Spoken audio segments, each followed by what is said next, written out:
Hi, welcome to Universal Interiors. I'm Lez Engelstad, and we are having some fun in the kitchen. I'm not sure what we call this when we're making meatloaf. It's not as fun as making fudge chewy bars, which I really wanted to do, but I have been challenged now and then to make something other than chocolate. Rayna and I personally don't know why there's anything besides chocolate in life, but sometimes people say beef. It's what's for dinner. I just heard that. So here we are making meatloaf. The recipe has fallen from my cookbook. It is definitely used and somewhat abused. So this meatloaf that I'm making you today starts out with breadcrumbs. Okay, breadcrumbs are what I kind of do. It's kind of been a fun thing for my life. It's like at the end, maybe you're not a crust eater or the dry bread or the buns. So what I'm going to do is just reach in here and grab, we're calling for 1.5 cups of soft breadcrumbs. So I'm just going to dig in the bottom here where I've kind of crushed up some of those, and I'm going to just start out with about 1/2 in there. And then I have also another backup, and this is more like a garlic from a garlic toast or something. So what I'm going to tell you is that there's a great reason to keep things versus just throw away. So there is, I'm going to do about, it says about 1/2, and one more half makes 1.5 cups. Call it for soft. You can tear up your bread. I just choose to do this way with the crumbs, okay? And in that, I've poured about 3/4 cup of milk. So now I'm gonna put that on in there, and we're gonna soften that up just a wee bit. And I may be showing this right now, but you can do, like I said, lots of different things with that crumbs. And I don't know, I just had this passing thought. If you make meatloaf and it's protein and it's good for you, maybe you don't have to hold your core so much on objects like this, because this will be good for us. Oh yeah, bread, that's a bad thing too, they say these days. So okay, back to core work. Here we are, bread, milk, softened. Now I've got a bonus because I get to buy some meat in 2-pound packages. But that's what the recipe calls for, 2 pounds.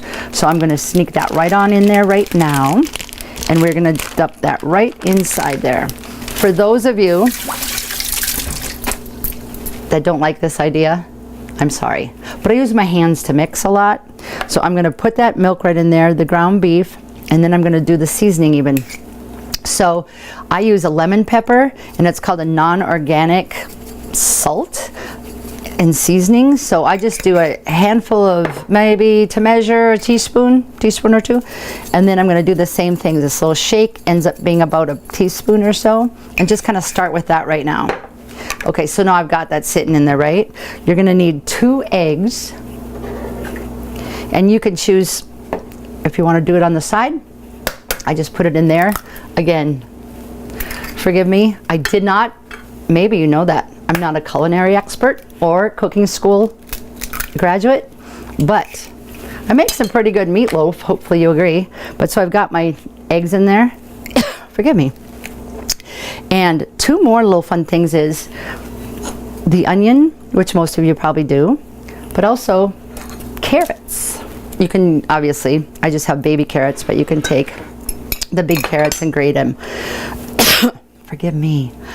I have about 1/2 an onion, and what I do, and maybe you know this trick already, but I'm showing you this in my hand.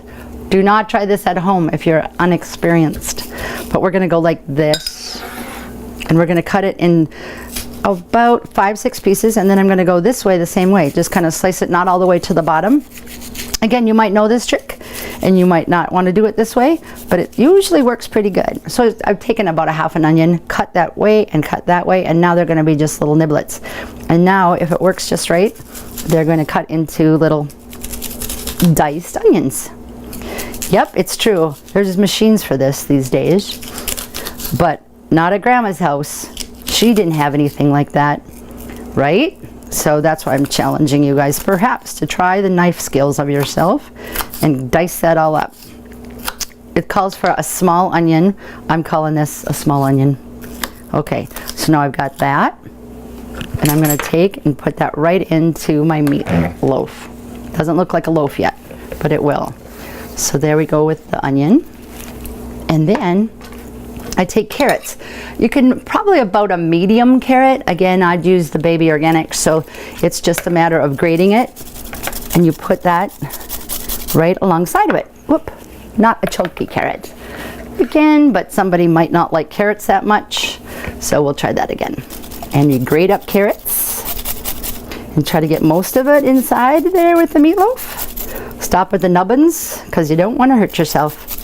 So we're going to do about maybe 3 of these little carrots. It calls for a medium carrot, so whatever you care to do. If you don't want it, you don't have to put carrots in it, but it's a sweet way to get a little veggie inside of those young'uns. That was one way I used to trick Jason to eating some veggies. Okay, so that's the mess of it. Again, hands are clean. You witnessed it, sink wash. So now I'm just going to knead it like bread dough.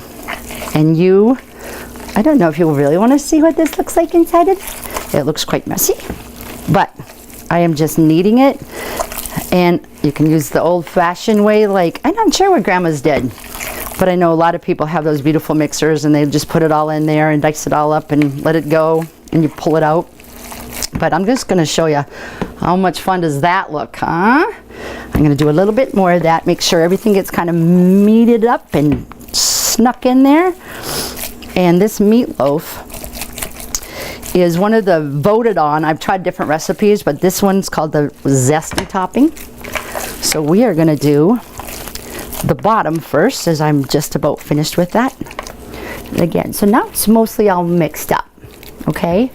And in here, I have just about, you can put yourself, honestly, you got to kind of go by, I should say, go by if it's feeling a little stiff, go ahead and add a little more milk.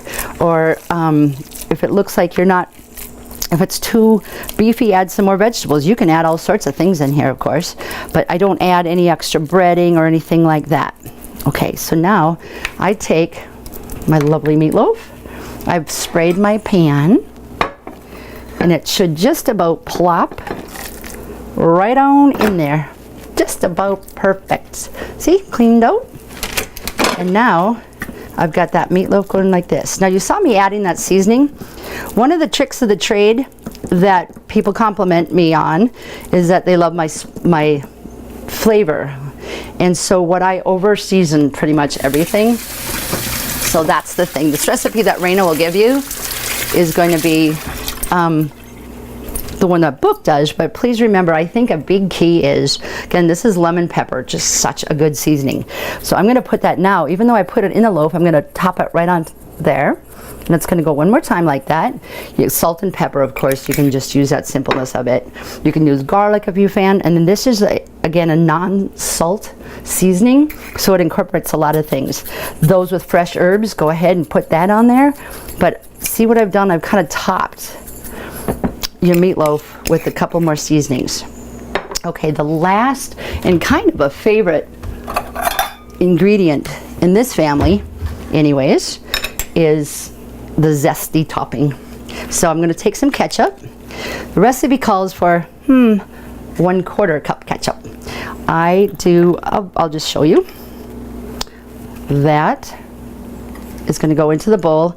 And again, I'm just going to look at that meatloaf pan and think, oh, I might need a little more today. So then there takes for good measure. Go ahead and follow the recipe because I'm sure it'll be good. But then we're going to go with prepared mustard, says 2 tablespoons. Imagine the tablespoon. There's 1 and there's 2 tablespoons of mustard. It's going to call for some brown sugar, and that is, it says 3 tablespoons. So that I do use, and of course you can use the real one, but this works just about the same. 1, 2, 3 of that. And my other little secret is just vinegar or a genie in the bottle. Either way, it works wonders for so many things, even for meatloaf. So I'm going to put maybe, I guess it'd probably be about a teaspoon or so I just did there. Oop. Yeah. Okay, so then see, just like you're making barbecue sauce, basically. And that's where I kind of will tinker with the ketchup and all, because I want to make sure that you can do a few more things. I think it looks like it needs a little more red. So I'm going to sneak a little more ketchup on top. Now, we all have to do is pour that lovely sauce. Your Oven is set for about 350. There it is. You just smooth it around just like that, right? See how it's covered, how it works? There it is. Poke a few little love holes and get that meatloaf in the oven. There it is. It's going to cook for over an hour or so, I would guess. The recipe does say 1.5, but that's a little long. Unless it depends upon how you like things. But there we go. We take it on in there. We're going to put that in the oven and we're going to enjoy that. Thanks again for tuning in today. Enjoy your day.